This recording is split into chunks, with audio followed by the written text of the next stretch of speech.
Listo. Bueno, mi nombre es Juan Carlos Carvajal. Para las personas que de pronto no me conocen, muchísimo gusto. Miembro activo de Está Tu Casa, Tu Familia, el Natán, un regalo de Dios a las naciones. También en las redes sociales personalmente. Me pueden buscar como Juancho Aconsejando Ando. O si de pronto también necesitan alguno de estos videos o cualquier otra clase de material, también tenemos nuestra página aquí en Facebook de la Iglesia Cristiana El Natán, un regalo de Dios a las naciones. Entonces te invito a que compartas, a que te suscribas a estos canales y que sean de bendición y que siempre estés pendiente activando la campanita para que te anuncie cada vez que hay un video. Entonces estábamos viendo, las personas que han seguido viendo la serie y que les ha agradado de parte del Señor, porque pues Dios es el que pone en el corazón realmente, porque uno como ser humano, la verdad, así se apasione por muchas cosas, a veces no hace las cosas que Dios le envía a hacer a uno, ¿sí? Si por uno fuera, mejor dicho, ni siquiera ni las personas ni iríamos a culto ni nada de eso, por algo que se llama la pereza. Eso es como una influencia, un espíritu ahí que está en todas las vidas, ni siquiera oraríamos, mejor dicho. Pero cuando tú y yo decidimos hacer la voluntad de Dios, nos despojamos de todo eso y nos ponemos a estudiar la palabra, nos ponemos a orar, nos ponemos en comunión con Él, a pesar de que nuestros trabajos normales, o como se llama secular, sea arduo, duro, difícil, tú y yo debemos estar pendientes primeramente del reino de Dios y su justicia, de enseñar, pero de aprender y sobre todo de enseñar lo que aprendimos, porque si no de nada sirve. Lógicamente, primero que todo, aplicándolo, incluso siempre vamos a estar aplicando y en ese proceso de aprender a aplicar lo que aprendemos y la palabra. Estamos entonces ya viendo una serie que se llama Más allá de la muerte, donde hemos visto muchos temas relacionados con el Apocalipsis y nos hemos detenido bastante tiempo en uno de los temas más cruciales donde Dios me lleva a que me detenga. Pero ya casi estamos finalizando, que es la gran tribulación. Dentro de la gran tribulación han habido muchos sucesos. Comenzamos viendo la diferencia de lo que es la iglesia y lo que es el pueblo de Israel para poder comprender qué es para nosotros y qué no. Luego vimos ya en el desarrollo de la tribulación misma, pues qué es lo que sucede en las 70 semanas de Daniel, que significa que es lo mismo de los 7 años de tribulación, los 3 años y medio de tribulación, que es la mitad de la semana, que sucede, que viene el anticristo, que es el dictador mundial. Vimos 3 capítulos dedicados a este tema, ¿cierto? Luego vimos el juicio de Dios sobre el pueblo de Israel y el pueblo gentil que no haya creído aquí después del rapto. Vimos todo lo que eran las trompetas, los sellos, las copas de ira. Luego vimos que era la marca de la bestia, lo que el enemigo quiere implantar con ese suceso. Luego vimos que era la gran ramera. Y dentro de todo este marco vamos a encontrarnos a dos. Vimos los 144.000 que iban a predicar en ese tiempo a no solo los gentiles, sino principalmente al pueblo de Israel que esté en la gran tribulación. Y junto con estos 144.000 hay dos personas, llamémoslo así, pero que son profetas, que a la vez son enviados del Señor, son de la bendición más grande que va a existir en los tiempos de la gran tribulación, que así como hay dos personajes abominables, que es el anticristo y el falso profeta, hay dos personas que vienen a contrarrestar un poco los sucesos de este maligno, y son llamados en el Apocalipsis los dos testigos. ¿Los qué? Los dos testigos. Si tú estás tomando nota, anota ahí que junto con los 144.000 predicando el Evangelio a todas las naciones de la tierra van a ver el respaldo de dos personas con poderes sobrenaturales aquí en la tierra que se llaman los dos testigos del Apocalipsis. Vamos a iniciar abriendo nuestra Biblia en el libro del Apocalipsis, capítulo 11, y vamos a estar hoy meditando, estudiando, analizando del versículo 1 al versículo 14. Estos personajes tienen mucha trascendencia a las personas que de pronto les gusta el estudio de las profecías, que se conoce como escatología, o a las personas que de pronto Dios nos inquieta pues a interesarnos por las cosas que se van a venir en el tiempo de la tribulación, porque pues es algo muy importante conocerlo y saberlo, porque es algo que se va a vivir y a evidenciar no por nosotros la iglesia, sino por el pueblo de Israel y por las personas que queden, para nosotros poder advertirles a los demás de lo que se viene, para entre tanto no venga todavía Cristo por su pueblo, poder ganar la mayor cantidad de gente posible para Cristo, advirtiendo de estos sucesos, y para que nuestro corazón esté todo el tiempo cimentado en Cristo, para saber que estamos no solo cuidando, alimentando nuestra vida, nuestra salvación, sino poniendo en el corazón de otros de que las cosas no van a ser fáciles para los que no quieran recibir el amor y la salvación gratuitas de nuestro Señor Jesucristo, ¿cierto? Entonces, Apocalipsis capítulo 11, versículo 1 al 4 nos da testimonio y nos va a abrir un panorama de dos personas muy importantes que estarán en la gran tribulación compartiendo el Evangelio por todas las naciones de la tierra, luchando contra el anticristo, el falso profeta, y que con ellos van a suceder cosas maravillosas.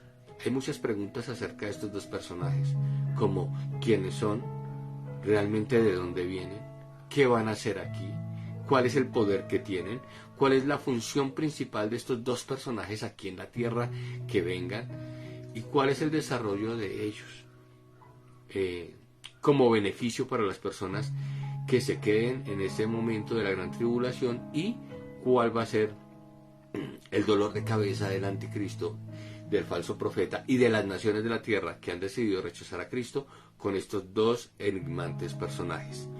Entonces, vamos a iniciar primeramente leyendo todo el texto y vamos a pedirle a Dios que por favor nos lo desmenuce, nos ilumine lo que ya está revelado. Recuerda que la revelación ya está escrita.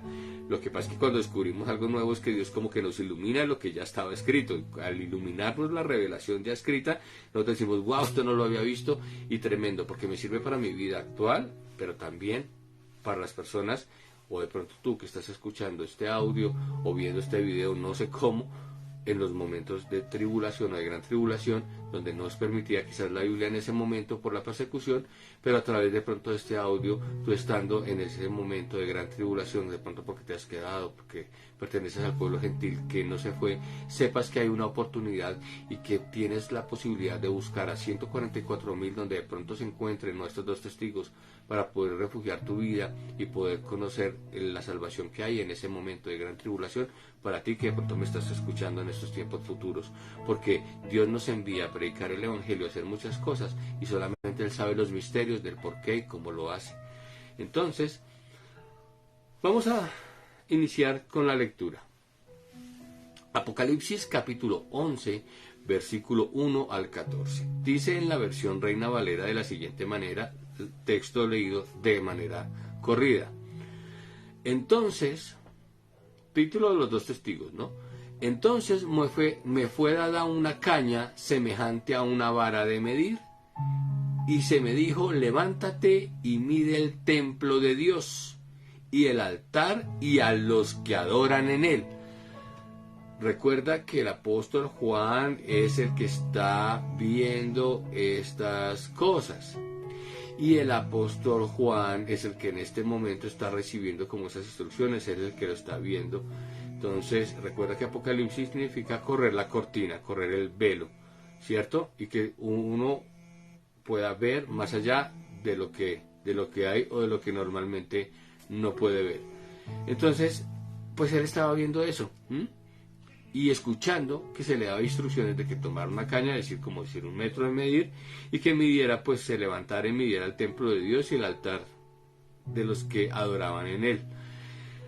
Pero el patio en el 2, dentro de las instrucciones que se le estaban dando a Juan, dice, pero en el patio que está fuera del templo, déjalo aparte, y ese sí no lo midas, porque ha sido entregado a los gentiles y ellos hollarán la ciudad santa 42 meses.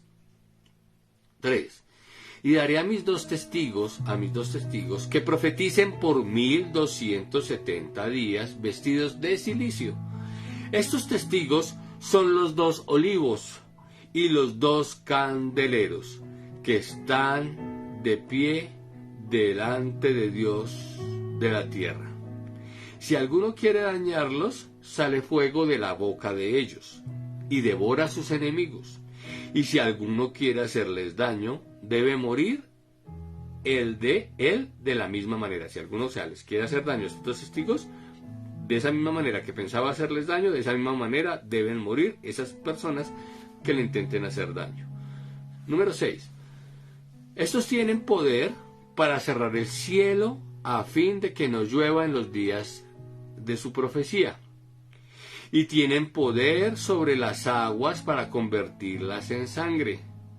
Y para herir la tierra con toda plaga cuantas veces quieran. 7. Cuando hayan acabado su testimonio, la bestia que sube del abismo, que ya sabemos que es esa que el anticristo pone a hacer para que todo el mundo se incline y se arrodille en tiempos de gran tribulación, ¿te acuerdas que ya lo vimos? Pues hará guerra contra ellos, ¿cómo te parece?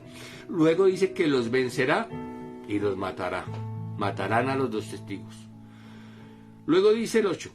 Y sus cadáveres estarán en la plaza de la grande ciudad, que en sentido espiritual se llama Sodoma y Egipto, donde también nuestro Señor fue crucificado. 9. Y los de los pueblos, tribus, lenguas y naciones verán sus cadáveres por 3 días y medio. Y no permitirán que sean sepultados. No van a permitir que sean sepultados. 10. Y los moradores de la tierra se regocijarán. Imagínate, los que estén habitando en ese momento, estos se van a regocijar sobre ellos, se alegrarán pues de que mataron a los dos testigos, viendo que eran enviados de Dios, pero bueno. Eso mejor dicho, se alegrarán y se enviarán regalos unos a otros de la felicidad, imagínate. Se enviarán regalos unos a otros, porque estos dos profetas habían atormentado a los moradores de la tierra. Recuerda todo el poder que tienen. 11. Pero después de 3 días y medio, en ellos el espíritu de vida enviado por Dios entró en ellos espíritu de vida enviado por Dios, y se levantaron sobre sus pies. Y cayó un temor sobre los que los vieron. Y oyeron una gran voz del cielo que les decía: subid acá. Subieron al cielo en una nube, y sus enemigos los vieron. En aquella hora hubo un gran terremoto, y la 10ª parte de la ciudad se derrumbó. Y por el terremoto murieron en número de 7,000 hombres. Y los demás se aterrorizaron y dijeron: gloria al Dios del cielo. 14. El segundo ay pasó, y he aquí el tercer ay viene pronto. Amén. Bueno, entonces vemos aquí en un panorama, primeramente de lejos, lo que va a suceder, quiénes son los dos testigos, y pues afirmando que van a venir con un propósito. Vamos a empezar a desmenuzar la palabra. Y primero que todo tenemos que recordar que en los tiempos de la tribulación se va a construir un templo. Eso lo vimos en los 3 capítulos del Apocalipsis. Ese templo que se ha intentado ya, esta sería la 3ª vez que se va a intentar, va a tener éxito por mano de este gobernante, dictador mundial, el anticristo, de que se le haga una realidad a los judíos. Y va a ser construcción de este templo, el cual recuerda que la semana 70 está dividida en 2, 3 años y medio y 3 años y medio. Los primeros 3 años y medio son de paz, que trae este dictador mundial, ya que recuerda que se une con 5 naciones del este y del oeste y hace el G10 para hacer en ese momento pues todo su plan y secuencia de su programa y gobernar sobre principalmente el pueblo judío y las naciones pues de la tierra del Medio Oriente y extendiéndose pues para toda la tierra. Pero luego de los 3 años y medio, donde pues les ha prometido, les ha dado felicidad, les ha dado alegría, les ha hecho y mejor dicho ha solucionado lo que el ser humano no ha podido solucionar, va a decir hasta aquí, te fui fiel, como dicen, y viene la abominación desoladora, que está también en el capítulo que vimos de la 70 semana de Daniel, en el libro de Daniel capítulo 9 en adelante, recuerda, y va a decir, profanamos el templo, saca un cerdo, lo sacrifica, y ahí es donde todos van a decir en qué lío nos metimos y van a salir corriendo. Entonces recuerda que el templo se va a edificar, está profetizado en el libro de Ezequiel. Para eso tú tendrías que en casa, por favor, leer capítulo 40, 41, 42, 43 de Ezequiel, donde vas a encontrar la profecía de la reconstrucción del templo, que es un templo muy importante para el pueblo judío, ¿sí? Como decir para nosotros es importante, como por un decir, como la iglesia para nosotros, ¿sí? O nosotros como nuestro cuerpo, para ellos es muy importante ese templo y no lo han podido construir, pero como el anticristo se los va a devolver, es donde mejor dicho se van a pegar una emocionada y van a creer que él es el rey de reyes y señor de señores, y qué tremenda sorpresa tan terrible se van a llevar cuando sepan que no es. Entonces, teniendo en cuenta la construcción de ese templo, vemos ahora ya que empezamos a desmenuzar en el versículo 1 y 2, que se le dice a Juan precisamente acerca de ese templo que va a construir el anticristo lo siguiente: entonces me fue dada una caña semejante a una vara de medir y me dijo, levántate y mide el templo de Dios y el altar de los que adoran en él, pero en el patio que está fuera del templo déjalo aparte y no lo midas, porque ha sido entregado a los gentiles y ellos hollarán la ciudad santa durante 42 meses. Entonces se le da la orden directa a Juan de medir el templo, porque pues él quiere saber cuántos son las personas que van incluso en la tribulación a recibirle a él, a disponerse, ¿cierto? Como esa red que se lanza y a tomar esa gran cantidad de vidas que estén en la tierra todavía, que tengan oportunidad de salvación, y otros que no, como los gentiles, que definitivamente no van a querer, y se les dice que están fuera del patio, incluso son los que van a hollar la ciudad santa, es decir, a destruir, a hacer guerra. Hollar es como pisotear, dañar, destruir, ¿cierto? Entonces esos que están afuera representan toda esa cantidad de personas incrédulas, gentiles, que pase lo que pase van a hacer guerra con su maldad en esos 3 años y medio, ¿cierto? Entonces vamos a recordar lo que sucede en aquel momento en el libro de Lucas, vamos un momento a Lucas, por favor, capítulo 21, para comprender un poco mejor esta parte. Versículo 20 al 24, Lucas capítulo 21, versículo 20 al 24 dice la palabra. Pero esto ya fue incluso anticipado, pues, lo que va a pasar en el Apocalipsis desde el libro de Lucas. Pero cuando viereis a Jerusalén rodeada de ejércitos, sabed entonces que su destrucción ha llegado. ¿Ves? Ahí están todos sus gentiles fuera del patio. Entonces los que estén en Judea huyan a los montes, y los que en medio de ella váyanse,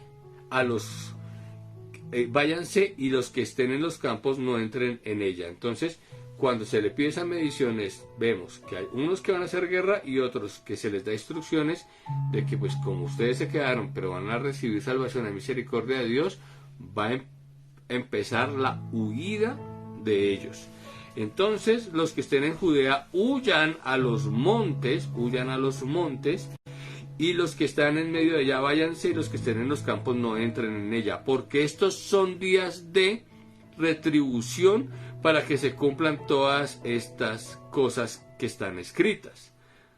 Mas hay de las que estén embarazadas y de las que críen en aquellos días, porque pues habrá gran calamidad en la tierra e ira sobre este pueblo. Entonces pues imagínate una mujer embarazada con niño de brazos, lo complicado y lo difícil que va a ser esa huida o esa emprendida, pues porque pues la persecución que se viene es dura, no solamente del anticristo, del falso profeta, de la bestia, sino de todos estos pueblos gentiles que se arman en guerra en contra del pueblo judío. Y dice el 24, y caerán a filo de espada, y serán llevados cautivos a todas las naciones, y Jerusalén será hollada. Mira lo que dice acá, Jerusalén será hollada por los gentiles hasta que los tiempos de los gentiles se cumplan. Entonces vemos claramente cómo concatena con el patio que está fuera del templo, donde le dijo, déjalo aparte y no lo midas, porque ha sido entregado a los gentiles y ellos hollarán la ciudad santa. ¿Durante cuánto tiempo? Durante 42 meses, que es 3 años y medio. Entonces la palabra es muy exacta, está hablando del mismo tiempo.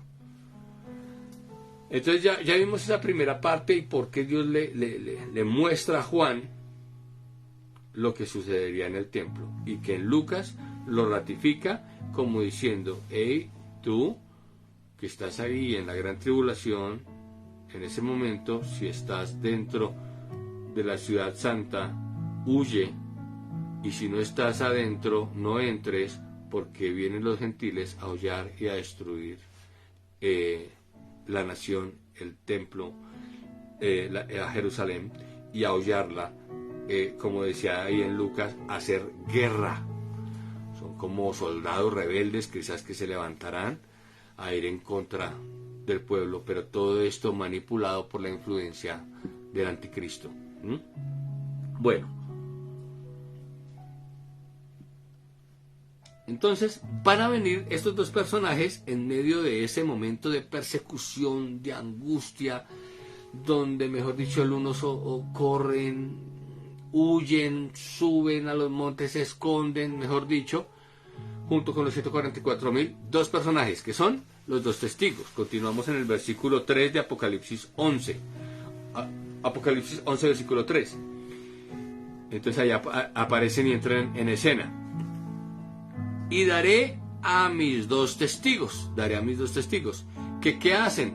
Que profeticen, ¿por cuánto? Por 1270 días, es decir, 3 años y medio en el calendario judío o hebreo. Entonces estarán vestidos de cilicio.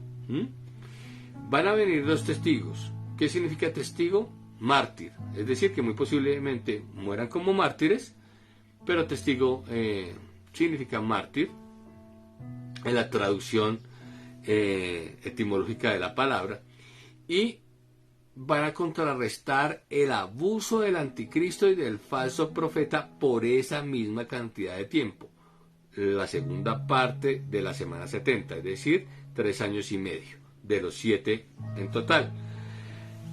¿Vale? Dice acá que están vestidos de cilicio. ¿Qué significa cilicio? Es una ropa áspera que se colocaban incluso antiguamente con cenizas, pero para ese tiempo del Apocalipsis representa como esa ropa de luto, como esa ropa de dolor, de tristeza, principalmente por el templo, por lo que sucede con Jerusalén, por lo que sucede con el pueblo judío, ¿cierto? No arrepentido incluso. Y que al ver lógicamente estos dos testigos, esa abominación desoladora, pues no van a estar de fiesta. Y enfatiza que ellos vienen a profetizar, vienen con poderes, pero vienen de luto, que es como la señal de nuestro Dios Todopoderoso, de que está triste con lo que ha de suceder en ese tiempo y en ese momento. Ahora, ¿quiénes son esos dos testigos? Una gran pregunta. ¿Quiénes son esos dos testigos? Y bueno, vamos a ver unas pistas que continúan dándonos de estos dos testigos. Aquí en la palabra, en el versículo 4, hay unas pistas Leamos el versículo 4, dice lo siguiente. Estos testigos son 2 olivos. Entonces vamos a comenzar a analizar por ahí. Son 2 olivos. Y los 2 candeleros y que están en pie delante de Dios de la tierra. Es decir, que ellos son 2 olivos o 2 candeleros que alumbran en medio del gran candelero que es nuestro Dios Todopoderoso en este momento. Entonces, son 2 olivos. El olivo tipifica la llenura del aceite. Y el candelabro, el candelero, significa la divinidad de Dios. Sabes que tienes que... Yo tenía uno por acá, pero bueno, ahorita no lo veo. Pero bueno, yo tengo por acá uno de ejemplo que fabriqué para conocerlo. Tiene 7 tubos, digámoslo así, que representa, es el número perfecto de la deidad de Dios.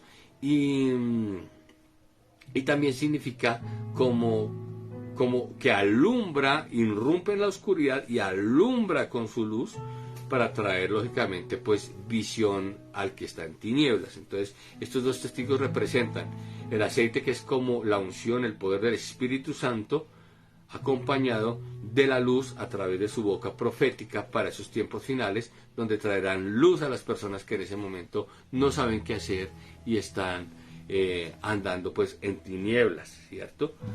Entonces veamos algo especial. ¿Tú te acuerdas que incluso yo te hablé sobre la 70 semana de Daniel y la diferencia de la iglesia y el pueblo judío? De que en ninguna manera nosotros reemplazamos al pueblo de Israel, sino que sencillamente estamos como en un partido. En nuestro programa como iglesia, luego salimos y luego entra el programa del pueblo judío en la tribulación a continuar el programa de Dios aquí en la tierra. Pero no significa que el uno anule al otro. Y no sé si tú recuerdas que yo te dije que Dios nos llamaba a nosotros también olivo. El olivo principal, que es el olivo natural, es el pueblo judío. Y nosotros como iglesia, está escrito en la palabra, somos el olivo silvestre, pero también somos olivo. Entonces, es posible que uno de estos personajes represente al olivo natural y el otro al olivo silvestre, o sencillamente los 2 al olivo natural. Pero es para que veamos y vamos atando cabos y conjeturas de lo que hemos venido estudiando. Mira que hay algo bien importante, y es que en el libro de Zacarías del Antiguo Testamento, que es el último libro escrito antes de la venida de Cristo, recuerda 400 años de silencio. Cuando nosotros vemos las clases de qué es la Biblia y qué significa la hojita blanca que está metida ahí en la mitad de la Biblia, esa hojita, cuando tú lees la Biblia y la abres, hay una hojita. Bueno, a los que todavía pronto tienen la Biblia física, porque como ahora es virtual, pues no vas a ver esa hojita, pero sobre todo en las Biblias antiguas y en la Reina Valera, encuentras en la mitad de la Biblia, entre la división del Antiguo y el Nuevo Testamento, una hoja blanca que significa 400 años de silencio, donde Dios no habló más con el pueblo pues debido a su extravío, y que luego por el profeta Juan el Bautista se abre la voz por primera vez e irrumpe, y lo primero que dice es generación de víboras. Fueron las primeras palabras que pronunció Dios a través del primer profeta del Nuevo Testamento, Juan el Bautista, después de esos 400 años de silencio. No sé si recuerdas, pues 400 años antes de este suceso, en el libro de Zacarías, fue profetizado lo siguiente acerca de estos 2 testigos, y esto es maravilloso, porque desde el Antiguo Testamento ya estaban anunciando la venida de estos testigos. Revisemos Zacarías capítulo 4, versículo 1 al 3 y luego el 12 y el 14. Entonces, del 1 al 3 dice lo siguiente: candelabro de oro y los olivos, dice acá, el último libro del Antiguo Testamento. Dice: volvió el ángel que hablaba conmigo y me despertó como un hombre que es despertado de su sueño, y me dijo: ¿qué ves? Y respondí: he mirado, y he aquí un candelabro todo de oro, con un depósito encima y sus 7 lámparas encima del candelabro, o sea, los 7 tubos. De hecho, ahí lo dice, 7 tubos para las lámparas que están encima de él. Y ojo lo que dice acá, ojo con esto. Y junto a él, ¿cuántos? 2 olivos, el uno a la derecha del depósito y el otro a su izquierda. Tremendo, porque aquí ya estaba proféticamente enunciando estos 2 olivos, que son estos 2 testigos. Bajemos ahora ahí al versículo 12 al 14. ¿Estamos ahí? Zacarías 4, 12 al 14. Hablé aún de nuevo y le dije, o sea, Zacarías, hablé aún de nuevo y le dije, ¿qué significan las 2 ramas de olivo que por medio de 2 tubos de oro, es decir, los candelabros, vierten de sí aceite como oro? Y me respondió diciendo, ¿no sabéis qué es esto? Y le dije, Señor mío, no.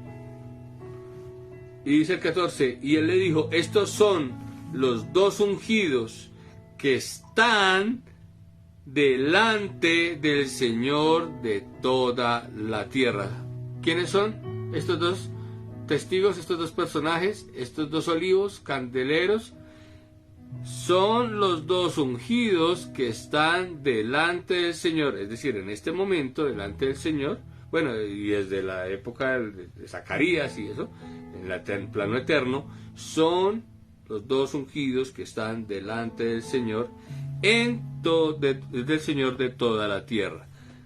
Entonces, es muy importante de que habla de ellos. Es decir, que estos 2 profetas que vendrán en este momento están con Dios, están al lado y lado, listos para venir cuando Dios dé la orden.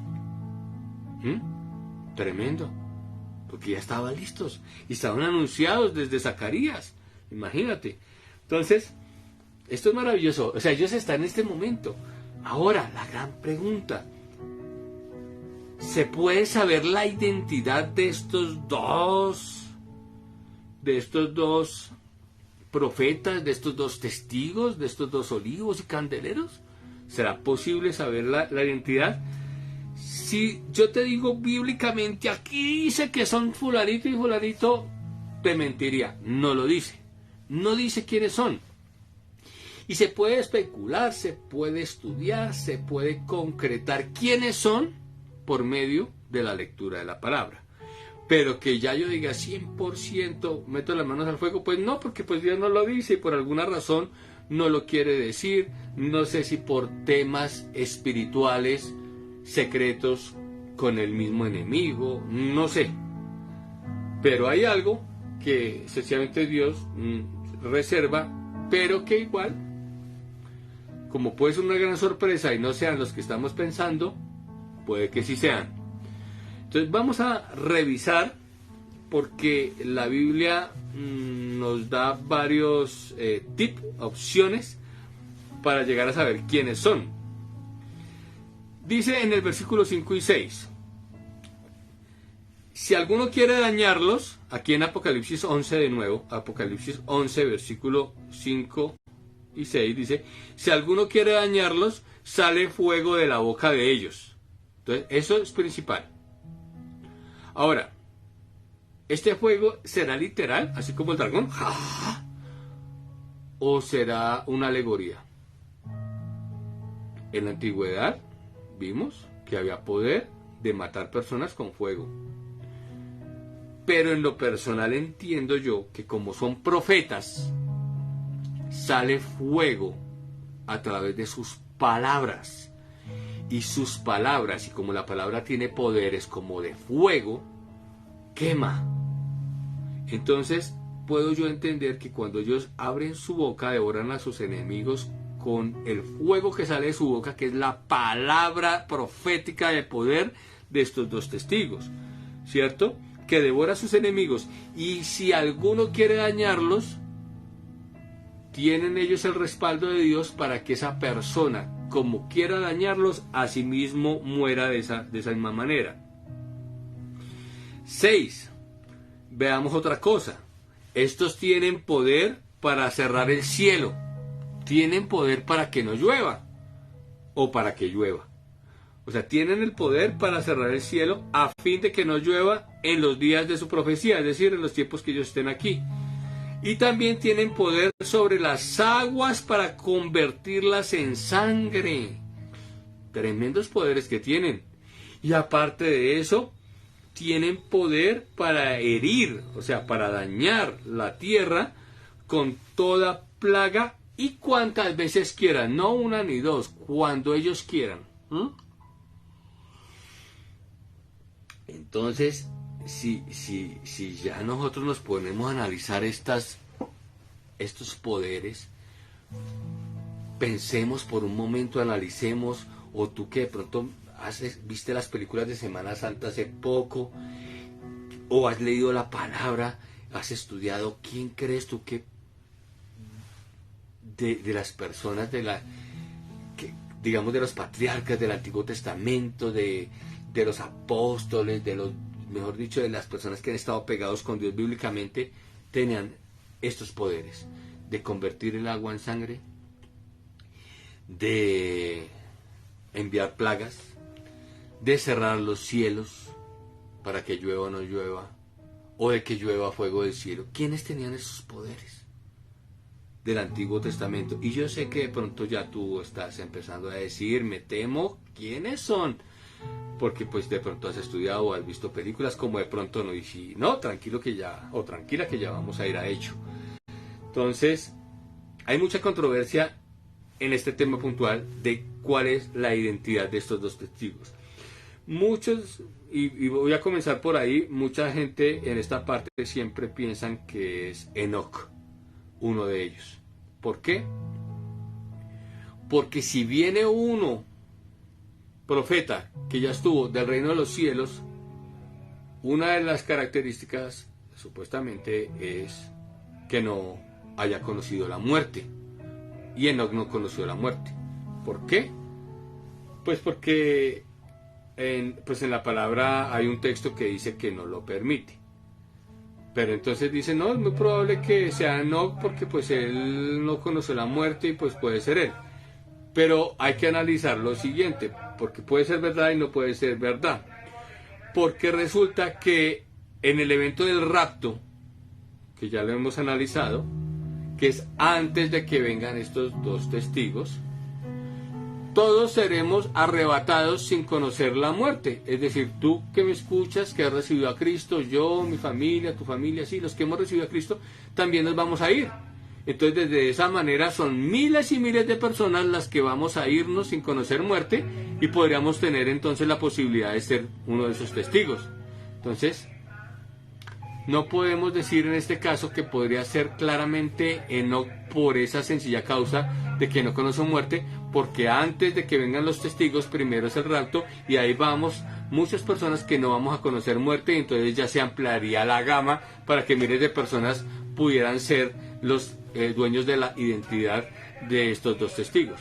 Pero como leímos, estos testigos en este momento están en el reino de los cielos, así que ya se fueron, ya están con Dios y nosotros todavía no estamos aquí.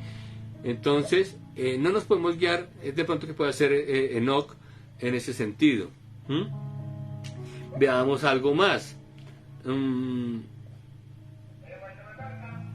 Si no es Enoc, ¿quiénes más pueden ser? ¿Cuáles candidatos pueden ser? Otros dicen que Pablo, porque hace parte como del olivo, digamos, silvestre, pues porque se añadió, pero pues él murió físicamente. Otros dicen que Juan, porque pues no se sabe dónde está el cuerpo, pero eso sí son especulaciones, porque solamente hay dos personas que cumplen con las características enunciadas en la lectura. ¿Quién tenía la capacidad de convertir? ¿Quién tenía la capacidad de convertir las aguas en sangre y herir la tierra con plagas? Ya cuando la revisamos, a ti, a mí y a los grandes estudiosos de la palabra los ha llevado a pensar de que claramente es Moisés. ¿Cuál es el problema con que sea Moisés? Que dicen, no, pero es que Moisés se murió. Y en la Biblia mira lo que dice en Hebreos capítulo 9. Hebreos capítulo 9, versículo 27. Y de manera que está establecido para los hombres que mueran una sola vez y después de esto el juicio. Entonces dicen, no, no puede ser él porque está establecido que mueran y que una vez es el juicio, entonces no puede ser Moisés. Pero no es tampoco del todo cierto por una razón. ¿Cierto? Y es, si vamos a ello, de que definitivamente, pues claramente que la palabra dice y es verdad, la persona está destinada a morir una vez y luego el juicio, eso es verdad. Pero hay algo que se llama milagro. ¿Y qué es milagro? Cuando se rompe una ley y Dios es experto en hacer excepciones, rompiendo una ley natural, haciendo algo sobrenatural. Entonces, eso por ese lado. Y segundo, te lo muestro o te lo demuestro de la siguiente manera. Si fuera así y no hubieran excepciones o esa fuera la regla absoluta, que es una regla lógicamente que está escrita y así se debe mantener, pero tiene sus excepciones. Lázaro no murió, Dios lo resucitó y luego después volvió y murió. La hija de Jairo resucitó y luego murió. Entonces, digamos que esa no sería como una barrera para decir que no es Moisés, porque hay milagros y hay excepciones que rompen la regla y eso se llama milagro. Entonces, no podemos descartar a Moisés sencillamente por ese punto, pues por lo que te estoy diciendo. Entonces, perfectamente Moisés puede, porque no podría morir dos veces. Pero ahora sí vamos a algo un poco más especial de Moisés. Y es que él murió, pero no se halló su sepultura. Incluso su cuerpo, ni idea dónde está, porque hasta el arcángel vino a pelear con Satanás, y Satanás lo persiguió con un poco de demonios, tratando de robar el cuerpo de Moisés, de pronto por una de estas razones, de pronto impidiendo algo referente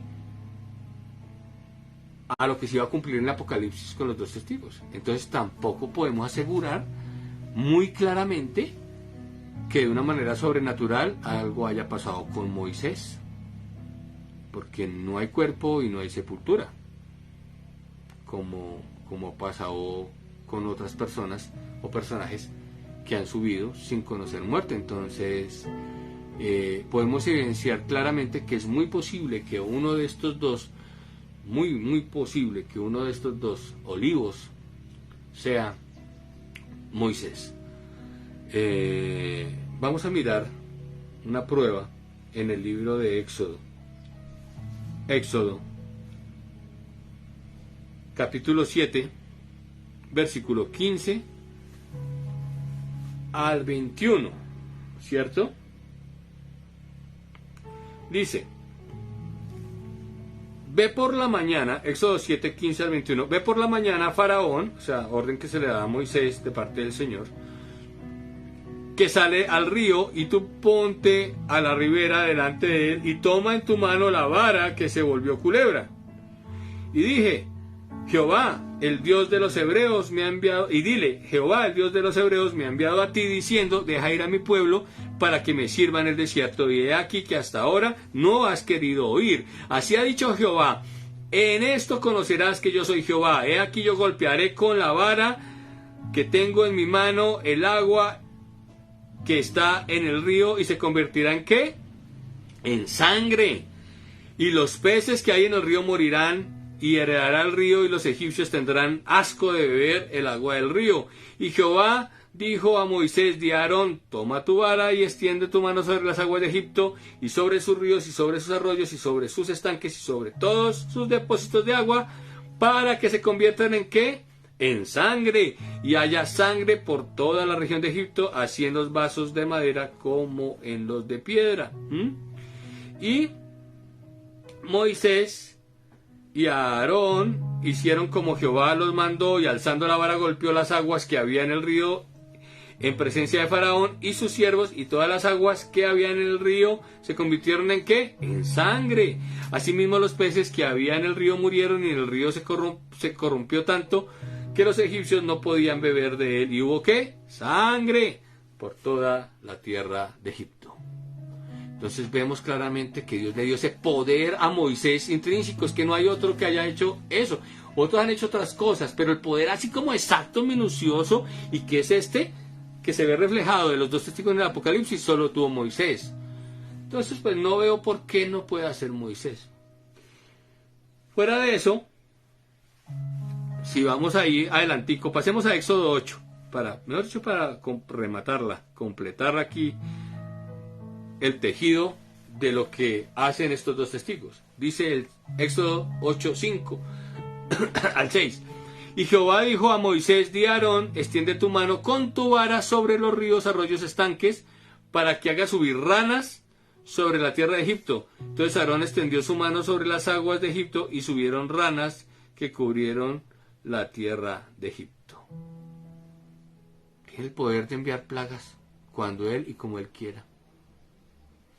Ay, que por qué Moisés y no otro, y no yo tengo ese poder. Pues porque Dios quiere que sea Moisés el que tenga ese poder, y no tú, ni yo, ni otro. Es Dios el que decide cómo y cuándo lo hace. Entonces, vemos el primer olivo, el primer testigo. ¿Quién puede ser? Moisés. ¿Por qué? Pues porque tiene claramente ese poder para hacerlo. Ahora, segundo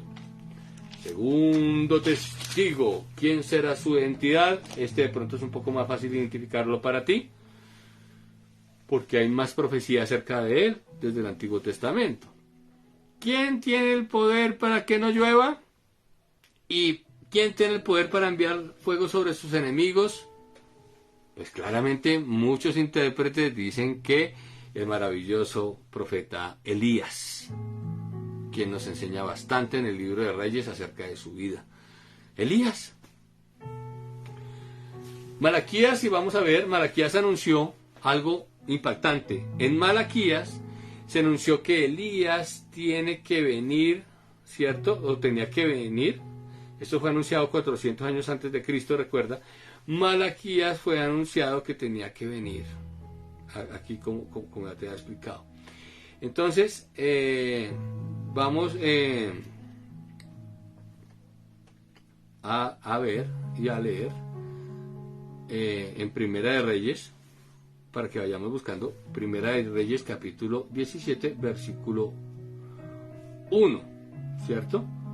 Pero entonces ahí en Malaquías capítulo 4 y 5 tú puedes buscar, verificar la profecía de que Elías tenía que venir, tenía que regresar nuevamente, ¿cierto? Y tenemos que tener en cuenta, porque pues claro, escrito está que es que ya vino Elías a través, o fue Juan el Bautista, porque ahí en el texto está escrito pues que Juan el Bautista fue en el poder de Elías, pero no que era Elías. Una cosa, así como Elías le entregó el poder a Eliseo cuando se fue, pues en ese poder asimismo también se le entregó a Juan el Bautista para profetizar y hablar y abrir su boca en el Nuevo Testamento. Bueno, todavía estaban viviendo Antiguo Testamento, pero está plasmado en el Nuevo, porque el Nuevo Testamento, recuerda que inicia realmente en el libro de los Hechos de los Apóstoles, después de que muere Cristo. Antes de un muerto no hay testamento. El testamento se hace efectivo después de que hay un muerto. Entonces, por eso, antes de la muerte de Cristo, todavía no se dice Nuevo Testamento, porque no hay testamento nuevo, sino hasta después de que fallece, en este caso Cristo, y resucita, inicia el Nuevo Testamento, porque ya hay testamento. Entonces, recuerda, pero está escrito bajo los preceptos de los 4 evangelios que empiezan a hacer la transición entre el Antiguo y el Nuevo Testamento. Veamos entonces qué dice Primera de Reyes, capítulo 17, verso 1. Dice: entonces Elías Tisbita, que era de los moradores de Galaad, dijo a Acab: vive Jehová, Dios de Israel, en cuya presencia estoy, que no habrá lluvia ni rocío en estos años, sino por mi palabra. Ese Elías sí era tremendo y sabía lo que Dios le había dado. Y mi palabra. Ni siquiera dijo que el Dios viviente me dio. Él sabía que Dios en ese momento estaba ahí, y es como Dios hablando a través de su boca como profeta. Y le dijo a este maligno Acab que no va a llover ni rocío ni nada en estos años, sino por la palabra de él. Entonces vemos claramente quién tenía ese poder. Elías. Acuérdate que en Apocalipsis 11, donde estamos leyendo en este momento, estos dos profetas van a tener el poder de cerrar los cielos durante estos 3 años y medio. Cuando vamos al libro del Nuevo Testamento en Santiago, ratificamos en el capítulo 5, vamos a Santiago por favor, capítulo 5, versículos 17 y 18, donde dice lo siguiente: Elías era un hombre sujeto a pasiones semejantes a las nuestras, y oró fervientemente para que no lloviese, y no llovió sobre la tierra, ¿por cuánto? Por 3 años y 6 meses, es decir, 3 años y medio. Y no es casualidad que el poder que tenía Elías en el Antiguo Testamento durante estos 3 años y medio sea igual al poder que tiene de los 3 años y medio del Apocalipsis, de la segunda semana 70 de Daniel, es decir, de la mitad de la semana de la gran tribulación. Entonces claramente vemos que el segundo postulado candidato es el profeta Elías, ¿cierto? Ahora, aprovechemos que estamos ahí en la Biblia. Vamos a Segunda de Reyes de una vez y miramos también el poder que tenía con el fuego. Segunda de Reyes capítulo 1, versículo 9 al 12. Luego envió a él un capitán de 50 con sus 50, el cual subió a donde él estaba, y he aquí que él estaba sentado en la cumbre del monte, y el capitán le dijo: varón de Dios, el rey ha dicho que desciendas. Y Elías respondió y dijo al capitán de 50: si yo soy varón de Dios, descienda fuego del cielo y consúmate con sus 50. Y descendió fuego del cielo y lo consumió a él y a sus 50. Volvió el rey a enviar otro capitán de otros 50 con sus 50, es decir, el batallón, y les habló y dijo: varón de Dios, el rey ha dicho así, desciende pronto. Y le respondió Elías y dijo: si yo soy varón de Dios, descienda el fuego y del cielo y consúmate con tus 50. Y descendió fuego del cielo y los consumió a él y a sus 50. O sea, ¿qué hombre tiene el poder de consumir con fuego? Elías. Entonces es muy probable que Elías y Moisés sean los dos candidatos para ser los dos testigos. Y ahora más adelante vamos a ver otro tip donde como que nos va a aclarar todavía mejor que pueden ser ellos dos, claramente ellos dos. Ahora, es solamente para conocer, resolver las dudas de pronto etimológicas sobre la profundidad de cada una de las palabras, de dónde puede venir, quiénes pueden ser. Puede que haya una sorpresa y sean otros, pero es lo más probable es que sean Moisés y Elías, pero vuelvo y digo, la Biblia no lo dice. Ahora vamos a lo más importante, Listo, digamos que son Elías y Moisés, o que igual son dos profetas maravillosos que en este momento están con Dios, pero que lo más probable es que sean Elías y Moisés.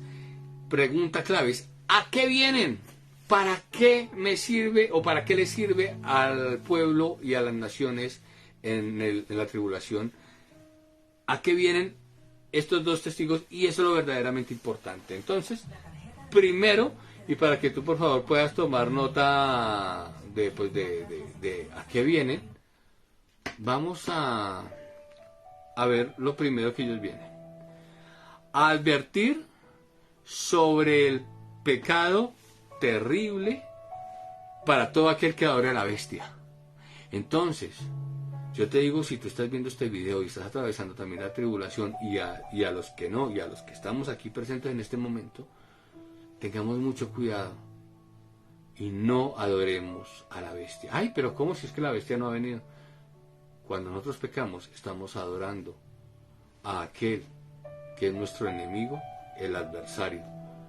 Entonces, vayamos despojándonos de todo pecado y pidiéndole a Dios que nuestra mente cada día esté mejor, más sana y más limpia, renovada en el entendimiento a través de su palabra, para poder nosotros alcanzar esa medida del varón perfecto que es Jesucristo. Pero tú que de pronto estás viendo este video, escuchando este audio en aquel momento, aleja, huye de esa dictadura, del anticristo, del falso profeta y de todo ese pueblo gentil que quiere hollar a las naciones a través del daño que les quiere hacer. Entonces ellos vienen a eso, a advertir sobre el pecado tan terrible que es que adoren a la bestia, porque viste lo que les iba a pasar a los que se dejaran sellar, les iban a salir úlceras malignas, iban a ser destrozados, o sea, es terrible. Segundo, ¿a qué vienen? Anunciar la pronta segunda venida de Cristo. Ojo, no el rapto ya pasó. Ellos vienen también a decirles, Cristo viene pronto. ¿Por qué? Porque la segunda venida de Cristo es donde Cristo viene a rescatar a las personas que están en la gran tribulación. Entonces, ellos vienen a anunciar la segunda venida de Cristo, ¿cierto? Y también a destruir al anticristo y destruir al falso profeta.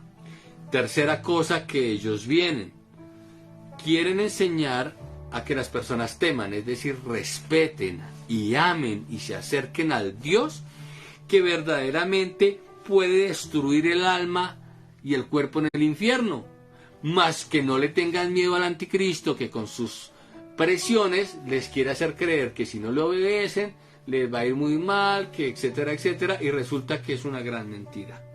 Porque el único que puede destruir el alma y el cuerpo es Dios. Entonces ellos vienen a enseñar eso. Cuarto, de que en medio de esa tremenda tribulación, ellos vienen a darle ánimo a las vidas para soportar las pruebas de ese momento y decirles que incluso soporten hasta la misma muerte si fuera necesario, pero no adoren la bestia, no te dejes marcar con el sello que va el falso profeta colocando, ni adores la bestia. Te puede costar la vida, te puede quitar la cabeza, es preferible 1000 veces eso y que no pases una eternidad más bien en el lago de fuego y azufre a causa de la rebelión al inclinarse a adorarse a este personaje maligno. Entonces ellos vienen a darle ánimo a las personas para soportar las pruebas y enseñarles que son dignos si reciben a Dios y esperan su segunda venida, de heredar el reino de Cristo.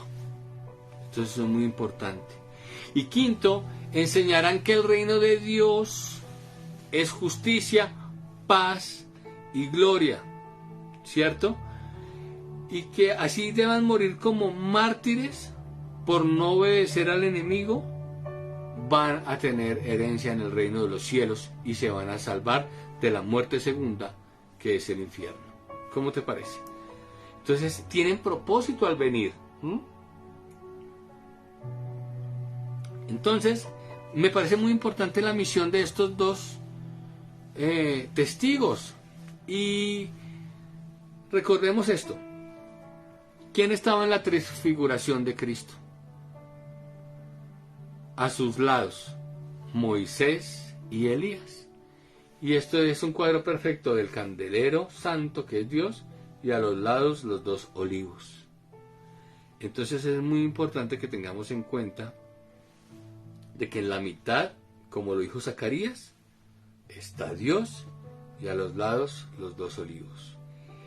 Y son muy importantes Elías y Elías y Moisés por lo siguiente, porque son los dos profetas que más respeto, digamos, demandan de parte del pueblo judío. Entonces es muy posible que ellos, pues, al ser de la confianza del pueblo judío y de Israel, Moisés y Elías, pues sean respetados y escuchen la palabra profética que trae Dios a través de ellos. Entonces, es muy importante esto. Continuemos ya para finalizar. La muerte de los dos testigos, ¿cómo será? Continuemos ahí en Apocalipsis para ver por qué ellos van a morir, y van a morir como mártires, porque vuelvo y te repito, la palabra testigo significa mártir. Apocalipsis 11, 7. Cuando hayan acabado, cuando hayan acabado su misión,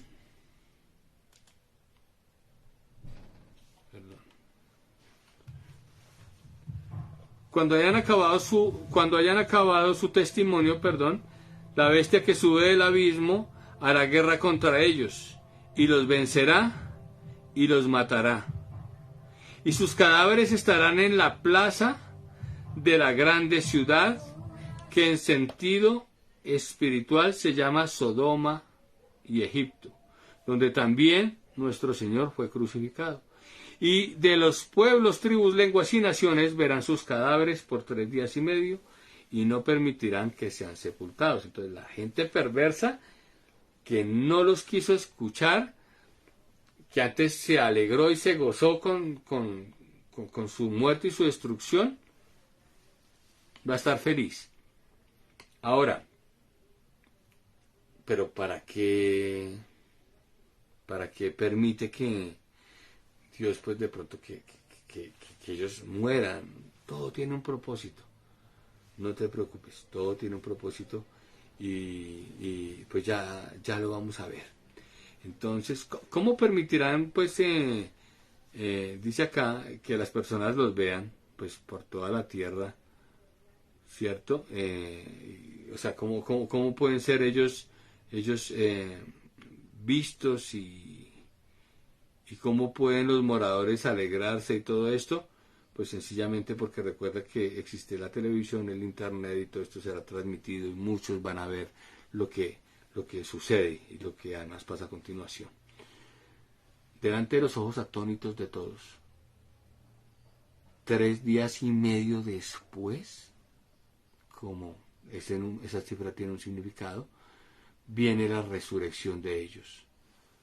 Dice, veamos ahora la resurrección de estos dos testigos, versículo 11 y 12. Pero después de 3 días y medio, entró en ellos espíritu de vida enviado por Dios, y se levantaron sobre sus pies, y cayó gran temor sobre los que los vieron. Y oyeron una gran voz del cielo que les decía, subid acá, y subieron al cielo en una nube, y sus enemigos los vieron.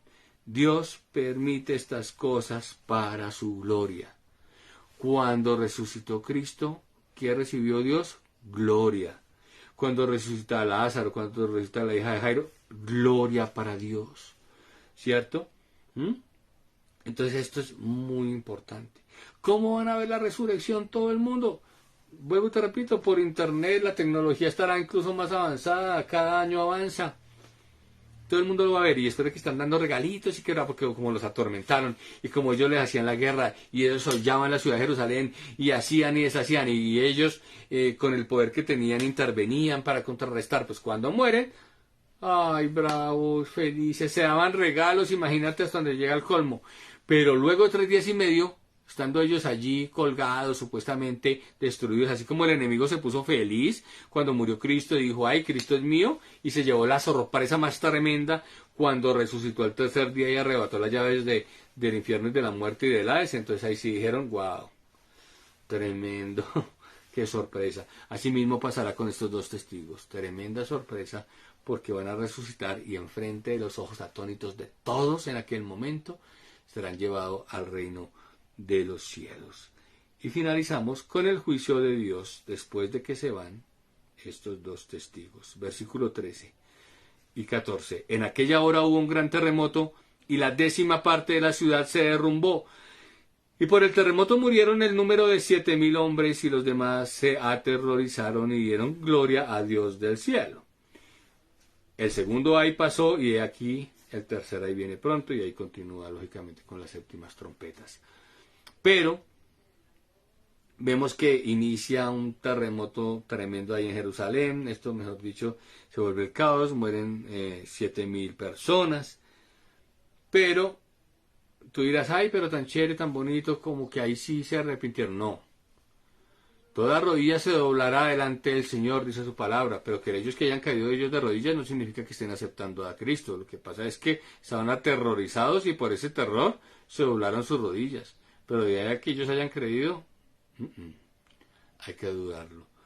Por eso, hoy, amigo y amiga que me escuchas, que estás a tiempo, por convicción, por fe, sin ver, pero creyendo, porque no necesitas ver para creer. Sabes que tus rodillas, tu vida se inclina ante Dios. Estos pues son los dos testigos,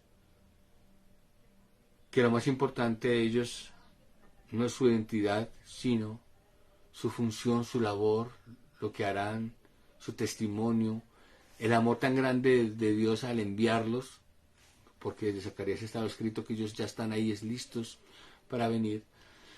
Entonces, si de pronto tú estás viendo un video como este por primera vez y quieres y anhelas recibir a Cristo en tu corazón, yo te invito a que lo recibas. La palabra dice que si tú quieres que Cristo entre en tu corazón es muy sencillo. Que creas que Él es el Señor Jesús, es el Hijo de Dios viviente, que vino del reino de los cielos siendo 100% humano y 100% divino. 100% divino por la semilla del Espíritu Santo y 100% humano por quien lo recibe o el recipiente, que es María.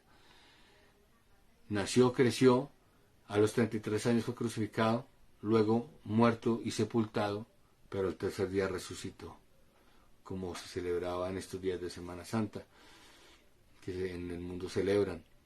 Entonces, si permites ahora que Él se haga vivo en tu corazón, Él dice, confiesa con tu propia boca que yo soy tu Salvador, e invítalo a tu corazón a vivir para siempre y dile que quieres ser nueva criatura, entonces Él lo hará. Apocalipsis 3:20 dice, y aquí yo estoy a la puerta y llamo, si alguno oye mi voz y abre la puerta, yo entraré a Él, cenaré con Él y Él conmigo.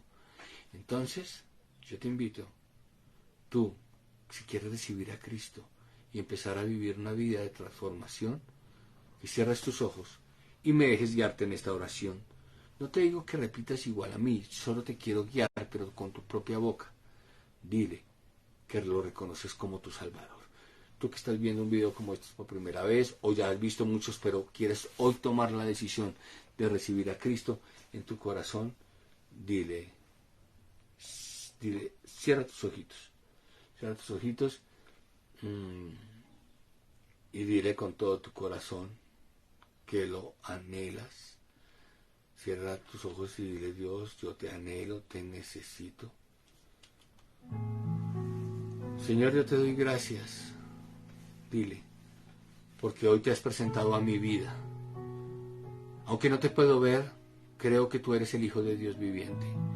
Creo que tú eres Jesús, el Hijo de Dios, que vino a la tierra a morir por mí, pero resucitaste al tercer día, dile, por mí, para que cuando yo muera, tú me resucites juntamente contigo.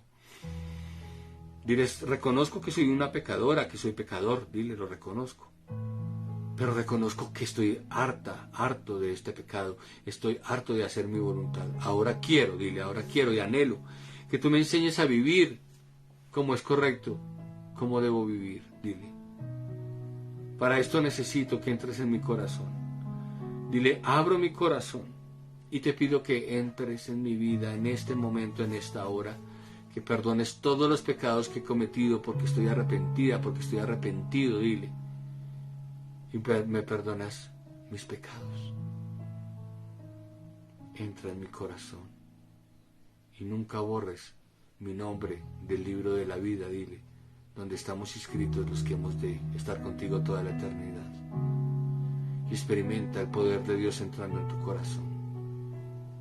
Dile, Señor, yo no sé qué voy a hacer de ahora en adelante, pero ahora que te tengo en mi corazón, te pido que me guíes, me cambies, me transformes, te autorizo a que visites todos los rincones de mi vida, de mi alma, y pongas en orden mi vida completa. Dile, en fe, nueva criatura soy. Las cosas viejas pasaron, ahora todas son hechas nuevas. Dile, Señor, gracias, porque ahora sí puedo ser llamado tu hijo. Antes era creación tuya, ahora, como dice tu palabra, a los que te recibieron, y yo te estoy recibiendo, dile, me has dado potestad de ser hecho hijo tuyo, Dios Todopoderoso. Gracias, en el nombre de Jesús. Amén. Si haces una oración como esta, déjalo en el cajón de comentarios y empieza a vivir una vida llena de Dios. Ahora déjame orar por ti, personas, amigos, iglesia cristiana de todas las naciones de la tierra. Padre, yo te doy gracias por todas nuestras vidas, nuestras familias. Te pido, Señor, que como estos dos testigos seamos nosotros como candeleros, como olivos, que con tu aceite que eres Espíritu Santo y con la luz que tú nos das alumbremos a las vidas. Que tú que nos has puesto por pacto al pueblo podamos abrir los ojos de los ciegos con el poder de tu Espíritu Santo, de los que no ven tu palabra y aún están en pecado. Que podamos sacar de las cárceles de prisión a los que moran en tinieblas con el pecado en su corazón y haya libertad para todas las vidas. Que seamos como estos testigos aprendiendo, amado Señor, haciendo las cosas bien conforme a tu voluntad y seamos guiados y que la profecía, que es la profecía de profecías, que es tu palabra, la Biblia, salga por nuestra boca como palabra de fuego para que consuma las llamas del maligno y sus dardos de fuego sean caídos y apagados, pero que también ese fuego sea encendido también como luz para que cuando prediquemos el Evangelio las personas vean las buenas nuevas de salvación. Te damos gracias, Padre, Hijo y Espíritu Santo, en este tiempo y en este día que es de bendición, día maravilloso. Glorificamos tu nombre y te damos gracias, Padre, Hijo y Espíritu Santo. Y en el nombre de nuestro Señor Jesucristo oramos. Amén y amén. Bueno, te doy muchísimas gracias, tú que estuviste hasta el final del video. Eres una bendición, gracias. Comparte por favor este video y así tú haces partícipe a las personas de conocer estas verdades. No olvides suscribirte, darle a la campanita. Recuerda que te habló Juan Carlos Carvajal, miembro activo de esta tu familia, tu iglesia cristiana en Natán, un regalo de Dios a las naciones. Estamos ubicados en Bogotá, Colombia, en la carrera 3A Este, número 4332 Sur, en el barrio La Victoria. Tenemos nuestros cultos presenciales todos los domingos a las 9 de la mañana. Así que si puedes venir a visitarnos, estaremos con las puertas abiertas para abrazarte, para conocernos. Y si no, busca una iglesia sana doctrina en el país o en la ciudad que te encuentres, congrégate y aprovecha esta nueva oportunidad que Dios nos ha dado. Gracias y recuerda que todos los días nos conectamos a las 7 de la noche, exceptuando hoy martes, que es devocional de estudio, que es en la mañana. De lunes a viernes hay conexión y los domingos presencial. Entonces, gracias por tu tiempo y recuerda estar tranquilo. Dios ha prometido estar contigo y conmigo todos los días hasta el fin del mundo. Y estamos en un año agradable, en el año de descanso y de reposo que nos da nuestro Dios Todopoderoso. Gracias y bendiciones.